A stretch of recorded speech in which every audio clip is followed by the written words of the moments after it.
Uh, well, thank you everybody for joining us tonight. Good evening. It's 7 p.m. and I'd like to call the general meeting of the San Mateo High School PTO to order. Buenas tardes a todos. Les doy la bienvenida. Quiero declarar abierta la sesión para todos. Yo soy Armando Ramírez. Voy a ser el intérprete por si alguien gusta un intérprete. I will be the interpreter, the Spanish interpreter tonight. En la parte de abajo de la pantalla usted puede ver un globo donde si usted hace clic a este globo, lo va a llevar a la parte donde puede hacer clic en la sección donde dice español y lo va a llevar al salón donde va a estar la interpretación. Muchas gracias. Thank you, Miss Sandy. Thank you, Armando. I'll give everybody a moment to move into that room.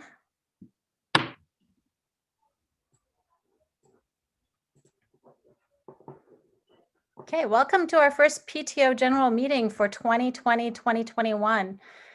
This meeting is being recorded, so you will have the opportunity to ask questions via the chat feature in Zoom and in YouTube. In Zoom, please send your questions to the SMH PTO in the chat box, and then they'll make sure that I see the questions and I'll get them to Dr. Skelly or Yvonne, our principal. So although the current situation has provided its challenges, I find that there are some benefits. For example, tonight, the attendance at this meeting is actually quite good, and I like seeing that. It's good to see everybody here. And if anybody misses this, you can go back and watch it via the YouTube. Or if you think, what did they say? You can go back to YouTube and take a look at that. And I think that's really a great opportunity that has been brought to us even during this crisis. Before we welcome our superintendent, Dr. Skelly, we have a couple of announcements to make. First, we are having a back to school night, so look for information coming out soon about that. It's going to be a pre-recorded thing, but there will be a lot of good information.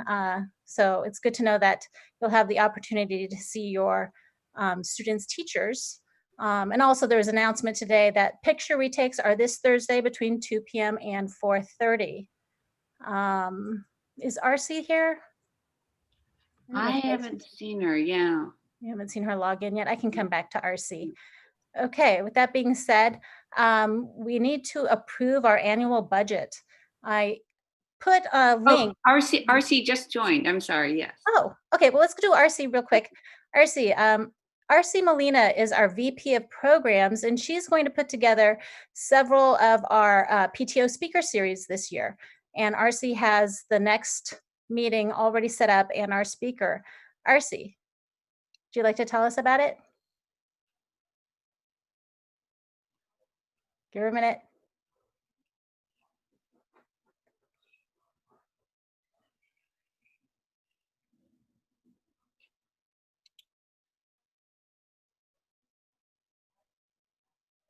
I think we're having some. Can you hear me? Oh, there we go. Can you hear me? Yes. Thank you so much. So September, what we have in store, Officer Adel and Sergeant Kimber Joyce, the San Mateo PD Youth Services Unit will be joining us for our general Zoom meeting on September 22nd at 7 p.m. And the talk will focus on online safety, to include social media, Zoom, cyberbullying, and how we as parents can help our children with this online learning. Thank you, RC. You were a little bit garbled there, but I think the gist of it was that our next meeting is September 22nd, and we have a police officer coming to discuss safety online and Zoom safety. So look for that announcement. We'll have that come out on probably in the next week. We'll send out an announcement so that you can get more details about getting onto that meeting. Our next item is our annual budget, which I had a link sent out on the blast. And Esther Buss, our treasurer, will present our budget. Esther. Hi, everyone. I hope you had a chance to look at the budget that Sandy mailed out. Just to give you a brief overview, we're proposing to keep most items comparable to last year. Not many changes. Most adjustments are due to the current situation with COVID. We're keeping everything the same for the second half of the year, hoping we'll be able to go back to school. And in general, our budgeted income is about $63,800 with budgeted expenses of $61,700, and that should yield us a net income of about $2,000. If anybody has any specific questions, I believe the chat function is probably best for that. But all in all, it's a pretty straightforward budget, and I would like to ask for a motion to approve the budget, if I may. I move to approve the budget as presented. And do I have a Can second? I will second that. Excellent. Okay, a motion has been made and seconded to approve the 2020-21 San Mateo High School PTO budget. Everyone can cast their vote on the Zoom. If you have any votes of no on the YouTube, you can go ahead and post that in the chat also so that we may record that. I'm going to give you a few minutes to cast your votes.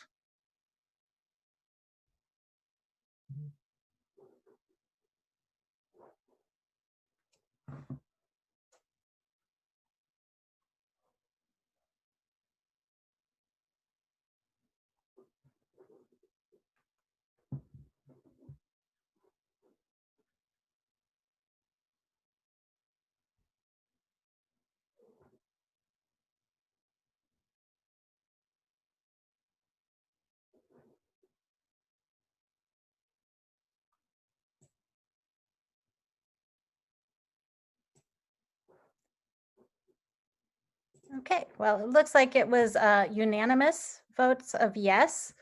Thank you so much. So the 2020-2021 budget is approved unanimously. Thank you, everyone.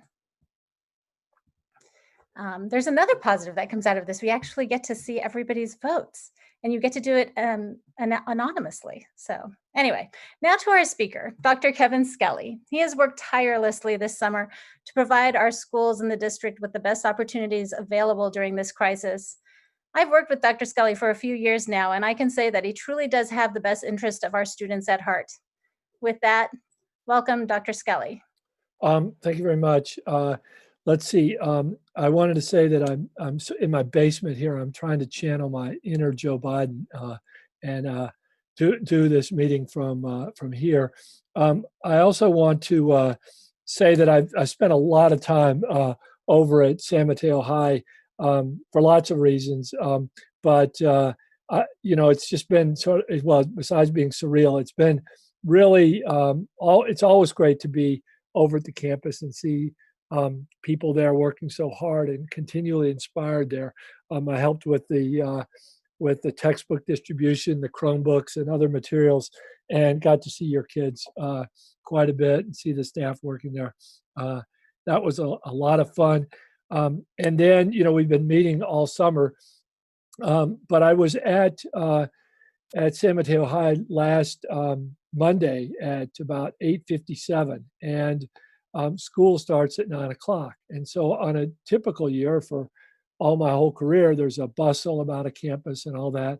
And you could sort of tell how things are going to go, right? You see lots of kids lined up at the counselor's desk. You know that the master schedule may not have been done as well, or if kids are missing books or whatever. But this year it was so different because it's 3 minutes to start and the campus is absolutely quiet. And I felt like one of those folks at Houston Control, where they're waiting for the landing of the Eagle landing, and all of a sudden everybody breaks out in cheers. And so I was texting with the principals, and we'd get in reports that, hey, everybody's on. That teachers are saying good things. And so it was really after a summer of sort of waiting and worrying. I was thrilled that things went as well as they did. And I want to thank you parents for that. I think there were so many logistics that went with this, depending on what time you picked up materials, to getting books, to getting your kids different places. And I think it shows that, we're all partners in this effort, and that you have trust in our work to do things right as we go forward. We are learning a lot. Our teachers are learning a lot. They've learned a lot. I think it's going to change education dramatically, this whole experience that we have in virtual education. I don't know what will stick and what will go away, but I do know that it'll change things a great deal. And one way is that we'll have a much more democratic district, just in terms of attendance at meetings like this.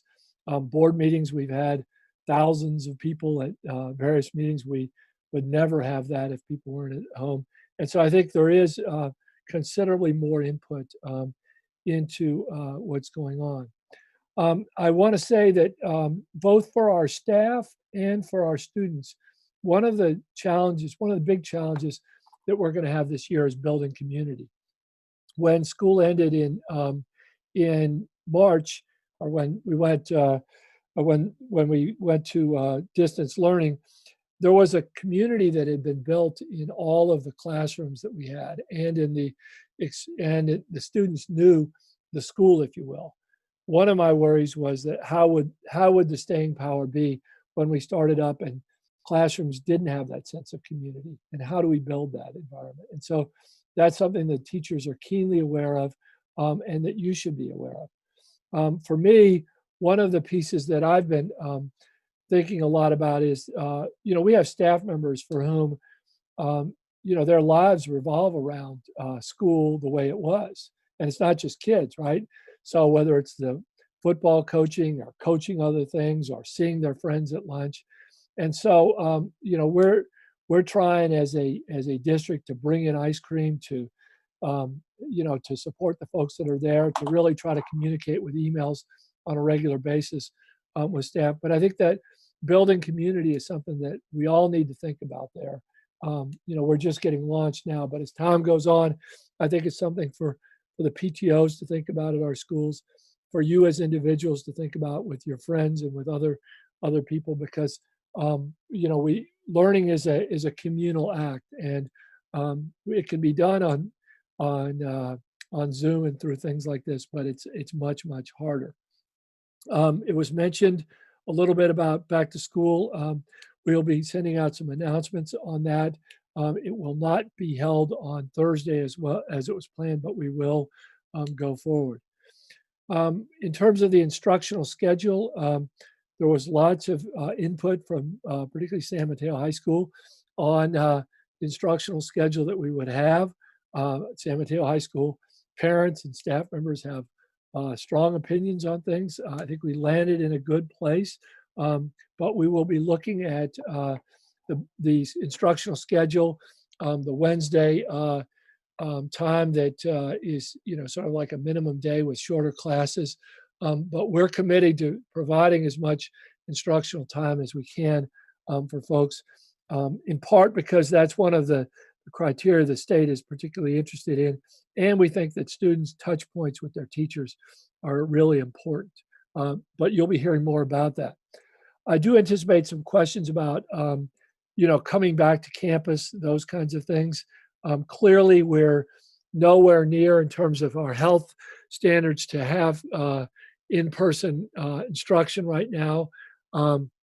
We have an interest in bringing students back when it's safe. Everybody is interested in working as hard as we can during this time, but we're also interested in coming back. The board instructed staff to have 6 weeks before we made any decisions on either the instructional schedule or or bringing students back, phase 2 or 3 or whatever have you. But at this point, our recommendation to the board at the next board meeting is that we push out any talk of moving from 100% distance instruction to anything different. So you just need to be prepared for that. And I think our teachers are, because we made the decision when we did, we have, I think, done a very good job on the Zoom instruction so far. I'm in a consortium with superintendents from Texas, and they're still batting around this whole issue. And I have to say that their level of communal stress as well as preparation is much, the stress is higher and their preparation is lower. And so I do think that even if we're frustrated with not having our students there, I think the way we've gone about this, trying very hard to do this and then making the decision fairly early, has helped our instruction. I want to also, you've received some emails about a meeting that will happen on September 1st, next Tuesday. It'll be a district event. Those were certainly not possible before we entered the using Zoom or more often, but that's going to be a chance for us to gather and take from the community a temperature about how things are going. I'm certain tonight we'll hear some of that, but that will be an evening devoted specifically to how instruction and how the distance learning is going. So we hope that you'll attend that meeting as well. So I think once again, I want to thank you for coming tonight. Thank you for sending your children. We know it's hard right now, but we're completely dedicated to making sure that things go as well as we can in this environment. So thank you, Sandra. Sandy. Thanks, Dr. Skelly. So I'm going to go straight into some of our pre-submitted questions. A popular question is about the PSAT that is usually administered in the fall. So the College Board has been very flexible with scheduling the mid-October PSAT, allowing schools to administer it over multiple days and multiple times. Many schools in California and throughout the country plan to administer it in October. If we do not, we are putting our students at a big disadvantage. The scholarships that result from a good PSAT score are potentially thousands of dollars that our students will not even be eligible for. Will San Mateo Union High School District administer the PSAT? Oh, unmute yourself, Dr. Skelly. Well, we haven't made a firm decision, but our focus right now is on the SAT, frankly. We know that there are many seniors who haven't taken the SAT. We don't think that September is a date that we can use. I can't remember exactly what the date is, but the SAT can be offered on October 14th at campuses. And so it's our intention to use that day for the SAT. We discussed this with principals today. That it will be held at all of our campuses. The focus will be on seniors for that test. We realize that for the UCs and CSUs that the SAT is optional, but we do want to give our kids the chance to have those test scores. We also know that our kids typically do very well in the SAT, so it's bound to give them a leg up. And we know that families are making decisions to, in some cases, fly to other states to do that. So that's our big focus right now is the SAT. And that's tentatively scheduled for October 14th. San Mateo High School is typically a site that does the SAT. So we have some staff members who are already trained on giving that. We typically don't have students indoors right now, but that would be a day that we make an exception for. And there are significant logistics associated with it. We will offer it at San Mateo for San Mateo High students, and we're dedicated to having any senior who wants to take the test. And then if there isn't room for whatever reason at San Mateo, we'll find other locations for it.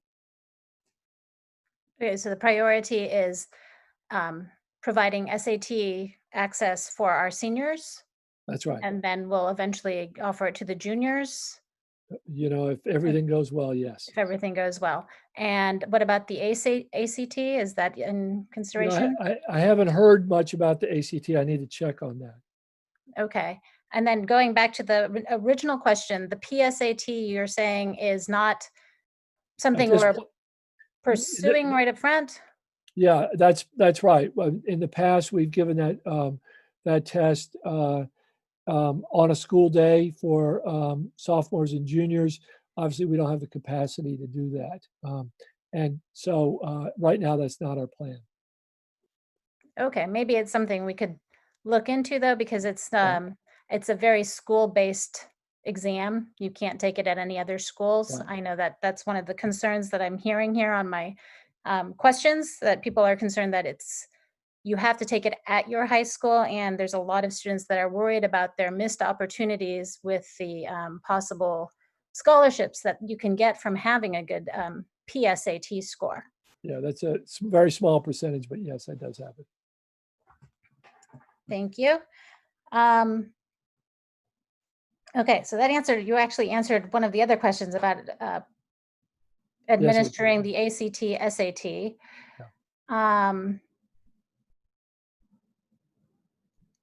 Okay, so we have questions about I'm guessing the chance of returning to campus at all this year, let alone before Christmas, is very low at this point. How far out are we definitely committed to being virtual? Is it still just the 6 weeks, or are you anticipating it to go much longer than that?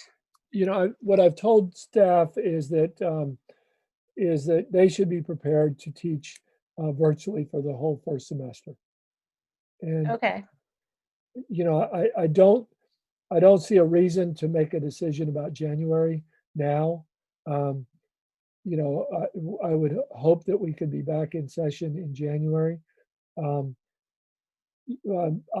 Is there a chance that we could do it beforehand? Yeah, there is. I mean, it'd be a heavy lift to do that. But at this point, there seems no reason to even consider going from 100% distance learning this semester. So another question we're getting is, do we anticipate offering outdoor options soon, like dance, PE, or Right. So any as long outdoor? Right. So as long as we're on the watch list and the like, we have to do distance learning. I do know that as I talk to teachers, especially folks like dance and band and things like that, they're very keen to come back and have students in person. I mean, we all are. And so if we can do that safely, we will make every attempt to do that. We won't force staff to do that. We won't force students to come on campus. But we do think that there are opportunities for students to come in that would be super meaningful for them. We are looking at some opportunities to open up things like our fields in the afternoon for running and socializing and walking with friends, you know, socially distanced, those kinds of things. So we're aware of these things and want to do as much as we can. All of our energy has been devoted to starting school successfully, and now we're going to start branching out into other kinds of things as we can do them. Thank you. Okay, this question is for 8th graders in advanced math. Unfortunately, advanced math students were not offered geometry at Bowditch. Would the district accept credits from independent school online like BYU? Okay, so I'll give my math answer for having been a math teacher, been a high school principal for 11 years, been an associate superintendent dealing with issues like this. If your student is not a super fantastic A student in math throughout their career, they should not accelerate to geometry. I am aware that there are students who can do that. Our district stance has been to take the recommendation from the 8th grade teachers. Every year there are kids who do start in Algebra 2 who complete geometry in 8th grade, or even some kids who do more than that. And many of those kids are very, very successful. Other kids end up being B students in math and working with students who are much older than they are and not being successful. And math turns into a subject that instead of loving like they should, they dislike. And so at this point, I would have some conversations, if you're an 8th grade parent, with your 7th grade teacher, and they will be able to guide you in the best way going forward. We will take credit from BYU for students who choose to do that. This past summer, we did offer geometry during the summer, accelerated geometry, and there were students who were successful in that. Generally speaking, those were rising 10th graders who took algebra in 9th grade successfully and then went on to 10th grade. But, you know, you have to know your kid, and you can't wish your kid to be something different than they are. Okay. Our next question that just came in is, at the last board meeting, the district's head of facilities said the high school tracks would be open in the morning for the general public, but we have heard that many tracks are locked. Will they be open in the mornings anytime soon? So they were open up until, and I don't know when they ended. We're transitioning from having the campuses open in the morning to campuses in the afternoon. And I haven't heard the latest date. I know the date we talked about was September 10th, and there was going to be an effort to move that to later so that they would be open maybe even as early as next week. I just don't have something, and as soon as I do get it, I'll get it to Yvonne and to others. Great, thank you. Next question. People are planning ahead here. When will CSM orientation registration for the spring session begin? I don't know. I guess maybe what they're trying to ask is, are we still going to have the options next semester to do the enrollment in various places like we had CSM and yes. also BYU? Yeah. I mean, I think we've had independent study, and I don't know if anybody is doing on the call is doing full independent study. We have other questions, other opportunities for students. I think choice and options have been a hallmark of this time, and I think they should be, given how extraordinary it is and how many different needs there are for kids. When we settle back down, we'll see how things go. But I certainly see, if families want to plan for this year in terms of doing things virtually, we're not going to change course or change opportunities for families at the end of the first semester. Okay. Our next question is, my son has his own laptop, but I heard that every student will have a district provided Chromebook. Do we have to request this Chromebook, or will it be given to my son when it's available? Yes. Is everybody moving to Chromebooks? Well, we've been discussing this quite a bit, and we know that is the world still one of these, the Mac and PC? Well, now I guess it's Mac and Chromebooks and PCs. But there are some features with Chromebooks that are advantageous for our instruction. And so that's why we're keen to have everybody use a Chromebook. Right now, we just received 2,200 additional Chromebooks. So our plan is to distribute Chromebooks to every student in the district. And there will be some expectation that they use it. I don't know if every teacher is going to take a hard line on that, or they're going to be flexible. So we'll go from there. And then this question, as I believe because of the events yesterday, what is the process for alerting students and parents of issues with Zoom and Canvas? The news article was saying that this will be an ongoing challenge with so many people using these platforms. Yeah, we talked about that at our discussion with principals today, and then with council on Monday. Teachers obviously have Canvas as a place that they can go to alert students to things that happen on Zoom. We talked about using Google Hangouts, which is another tool that we have.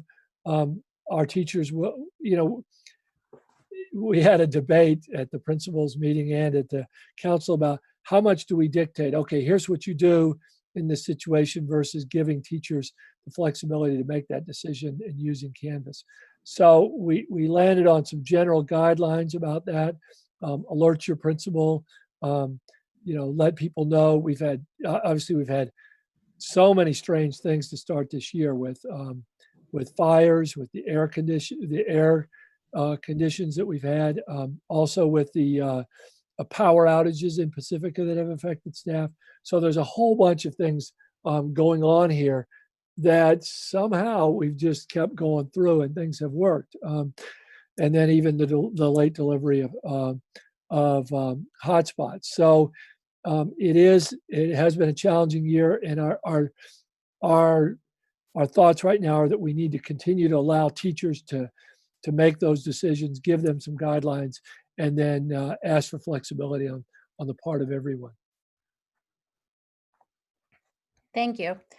I want to remind everyone, if you have any questions that you would like to ask Dr. Skelly, our superintendent, the district superintendent, or Yvonne Shu, our principal, please post them in the chat in our Zoom to the San Mateo High School PTO. And then we can get to those questions. Okay, our next question is, when can we expect the rest of the Chromebooks? We've heard that it's difficult to get Chromebooks, and the squeaky wheel gets it. And also our hotspots. When should our order of hotspots be filled? Yvonne, you want to talk a little bit about your situation with hotspots? We expect another 400 hotspots any day now. And then, Yvonne, you can talk a little bit about where your campus is. And then in terms of Chromebooks, where you guys are, knowing that where you've got 2,200 that have arrived and need to be formatted. So San Mateo High School, basically, if your student needs a Chromebook, they can come during our distribution time, which is 7:45 a.m. to 8:30 a.m. Monday through Friday. San Mateo is in the position where we do have enough Chromebooks for every student. So there should not be any issue. The foundation was able to provide us with a supply of Chromebooks over the years, and so we do not have any issues. So please just stop by and we will sign one out for you. In terms of hotspots, in this first deployment with the district, San Mateo had 275 hotspots. All of but 19 have been distributed already. Priority goes to our students on free and reduced lunch. Those families that indicated on the district survey and the school survey that they did not have any Wi-Fi access at all. Many of those families include our English language learners, homeless students, and so those have been deployed. And we're hoping to get another 107 in the second deployment. And so it sounds like those just came in, but now they have to be assembled. The SIM card and batteries have to be placed in. And so once those arrive on site, we will be sending those out and contacting families to come and pick them up during the appointed time. So I think that's pretty much it. We do have a third round coming out, but I'm not sure when the expected arrival of the third round is. San Mateo did have over 450 requests for hotspots. And, you know, like I said, priority was to our free and reduced lunch families and families that do not have Wi-Fi at all. Yeah, if I could just say one more thing about hotspots. They are hard to get. We are a squeaky wheel on this topic. But I would ask that families, you know, one of the things we did in the survey is we said, would you like a hotspot? And of course, people said, well, sure, I'll take one. If you don't need a hotspot, please don't ask for one because they are in short supply. We also, yeah, so I'll just leave it at that. Thank you. I think, Yvonne, these might be more directed towards you.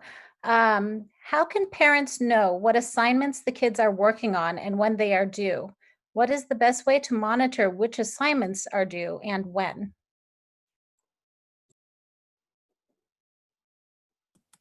All teachers have been using Canvas modules. And so I have seen all the postings.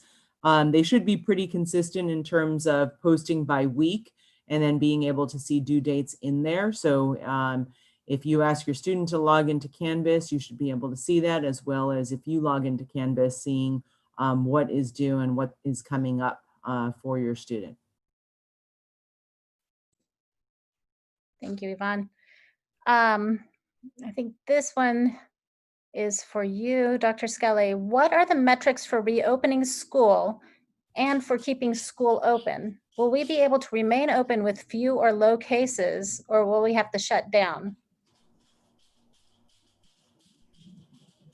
Sandy, I wish I knew. I don't think it's clear what's going to happen. As I watch this this disaster, I just don't see a way that we will be back in person until we have a vaccine.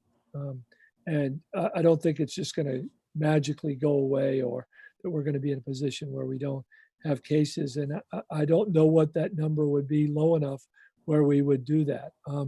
I think some of it too depends on how kids are doing, what their success rate is. I don't think that even though distance learning is working, we want to get kids back, but we want to get kids back safely, and we want to get staff members back safely. So I think it's going to take something very, very different than the world we're living in to get kids back anytime, certainly before December. So, and we have another question regarding getting back to school. Is any progress being made regarding transportation, busing? Has installing bike lanes around the school or adding a bike corral to house several bikes for students been considered? Yeah, so I had to go online and look at what a bike corral is, and I think it's more like a bike cage. But there are places to park your bike at San Mateo High School. I have ridden my bike. I ride my bike to work on a regular basis. So there are places to park. There are safe ways to get to San Mateo High School from Foster City and all the areas that the catchment area for San Mateo High School. So I would encourage students to. I've always encouraged students to ride. And generally speaking, the bike cages aren't a problem or full. When we get back to normal in school instruction, we will be offering transportation from Foster City, just like we did before. Thank you.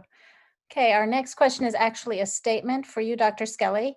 Thank you, Dr. Skelly, for your leadership. So far, the distance learning has been going well for my students.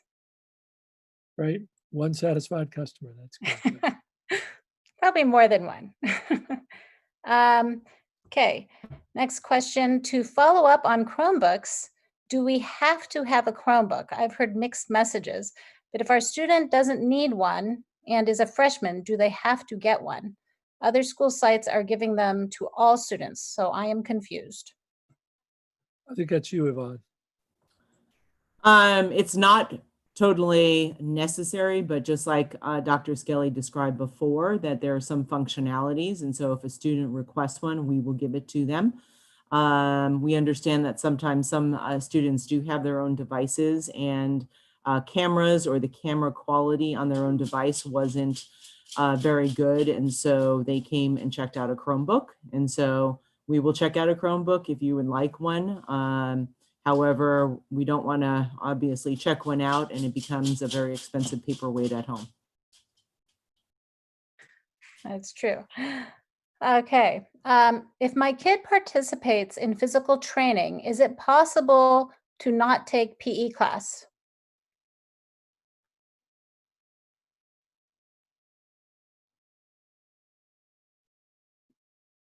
Dr. Skelly, I think you need to unmute. The answer is no. You have to take PE. And then will Chromebooks be able to disable other websites while class is in session? Okay, I so, think that that's a website. yeah, so question, right? I think that's a really good question that I don't know the answer to.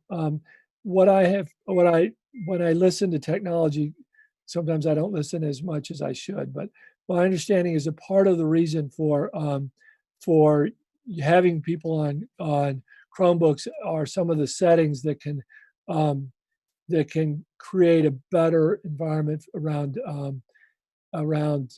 not going to certain websites. And we have filters on our Chromebooks that make things better. But I just don't know the answer to those to talk about them with anything with any wisdom. Okay, I think that's it. I've pretty much come to the to all of our questions. We have one more statement, and that is there's more than one, and I think she means happy customer. Thank you. So just so you know, I think that I mean, for my daughter alone, she's definitely doing okay with distance learning. I don't think it's as horrible as she anticipated originally when we all heard we were going to distance learning. Yeah, I think we obviously the spring, even though ratings were good, I think you could almost parents were very charitable and understanding about the situation, and so they were more tolerant. If we were in the same kind of providing the same kind of education this fall that we were in the spring, I think we'd have a mutiny on our hands, and I think people were well aware of that. And I do like being superintendent, and I don't want to. So I'm glad it went well. But I do want to thank parents for doing this, and I think the kids too are remarkably helpful. When we had the textbook distribution, there wasn't a student who showed up without a mask. Kids respected social distancing. They were friendly with each other. They were appreciative. It was really, it was you hear stories about how things go badly, and we just have such a great student body that I was just really, really happy. And Yvonne, I don't know if you have any reflections on that.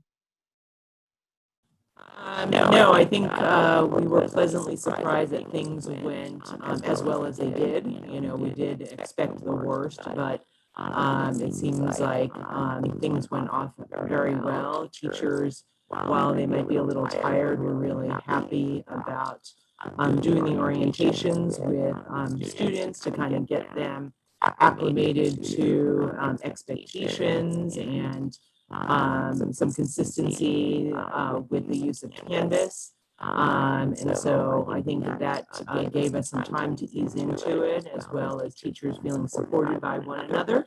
That, when they started class, they felt really good about doing the virtual classroom. And, from what I hear, teachers are feeling pretty good about the first week. Thank you, Yvonne. I wanted to check in with our interpreter, Armando. Do you have any questions coming from your room?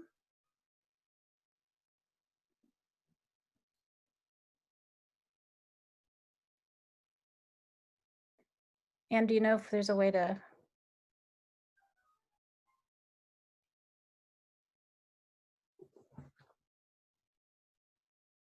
Just a sec. We're just going to check on our Spanish interpretation room.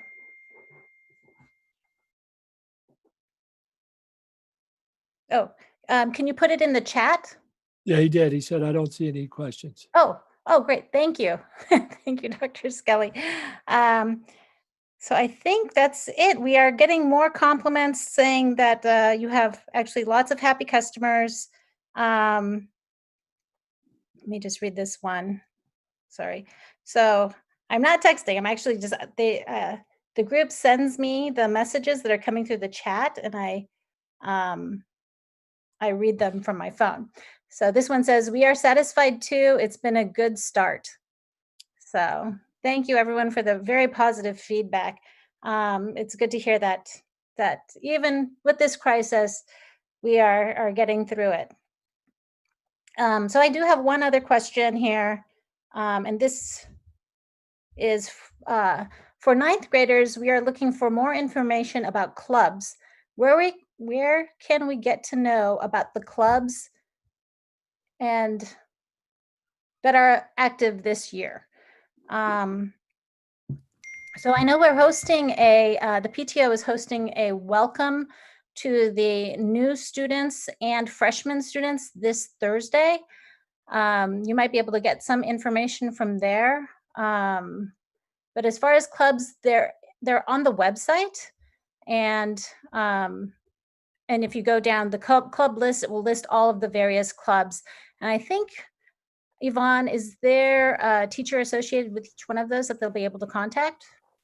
Yes, typically a teacher is the advisor of a club. This morning, we had a faculty meeting to discuss clubs because kids have been really asking a lot of questions. Are clubs going to start up? What are they going to look like? How are we going to do them? And so Miss Howie, who is our activities director, and Ms. Smithers, who's our instructional technology coordinator, ran a meeting this morning. Unfortunately, I was unable to attend because I was getting a sub ready for a Zoom class to take over a Zoom meeting, class meetings. So I didn't get to attend, but I will get some information from Ms. Cowie. But we will be pushing out information for clubs that they most likely will meet on Tuesdays and Fridays during that support office hour time after classes are done. But more information will be coming, and hopefully I'll gather more of that for Thursday's meeting. Thank you, Yvonne. One more quick question. If we are not asking for Chromebooks, are there suggestions the district can provide to ensure that kids do not get distracted? Are we having any special sessions regarding that? So we are, the meeting on the 1st that I mentioned is more about nuts and bolts, and there's a thought exchange. Parents received an email about that. So if folks have concerns about that, they should express them at that time. I think it's going to be a real challenge for us going forward. Our teachers are going to have to be their most magnetic, and some of us are much more magnetic in person than we are on Zoom calls. So it's going to be a challenge for them. We'll see. I mean, I think it's going to take a lot for kids, and that's why we're worried about Zoom fatigue. We're working on those issues as well. But nobody said this semester was going to be easy. Yes, it is. It's a learning opportunity, right? Growth opportunity. So one more quick question about robotics. Yvonne, do we know if there is going to be a robotics this fall? I would have to check in with the advisors, just because that's kind of hard to do when it requires kind of students getting together and working on a robot. So I'd have to ask and see what that might look like.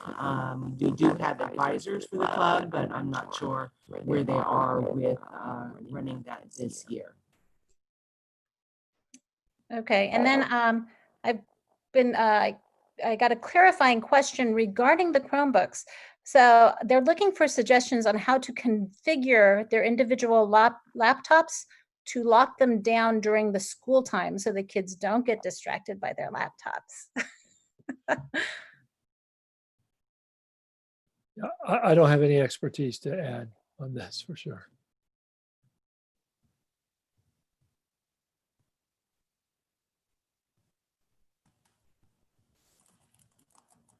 But I will find out. Thank you. I think I might have one more. I'm just clicking on them as they're coming through.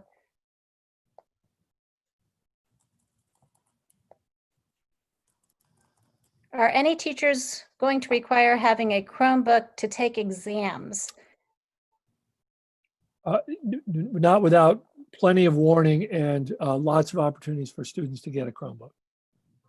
Okay, yeah, that makes sense. They would have to have time to get their Chromebooks. Okay, well, I think that's it. We've gone through all of our questions. Thank you, Dr. Skelly, and Ms. Shu for attending tonight's meeting. Oh, wait, somebody just said 2 more. I think we have time, 7:49. 2 more. Look above. Sorry, guys. I don't see it.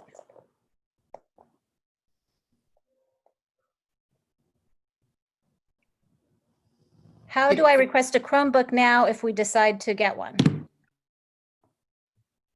You don't need to request one. You just come any morning from 7:45 to 8:30 and we will get you one.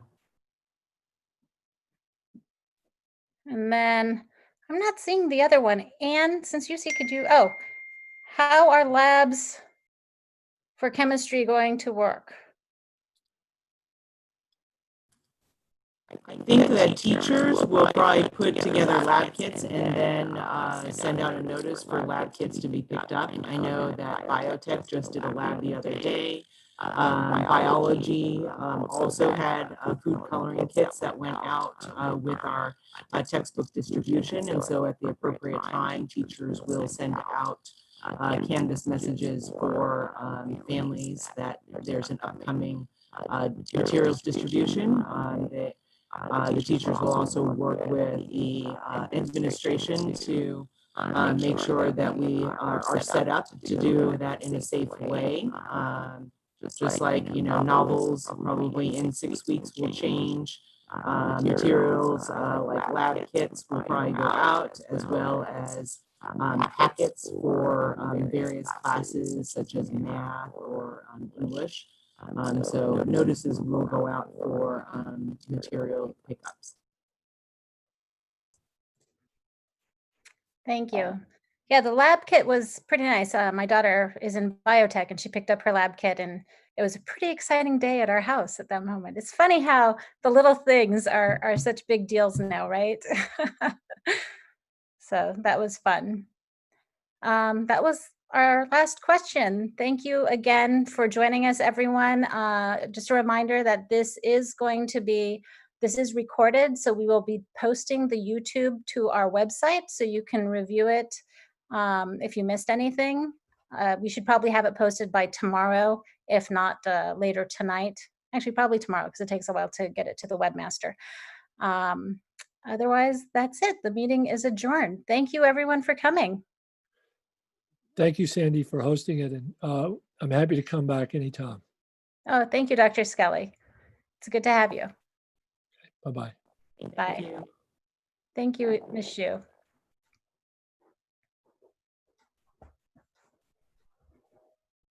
Thank you, Armando.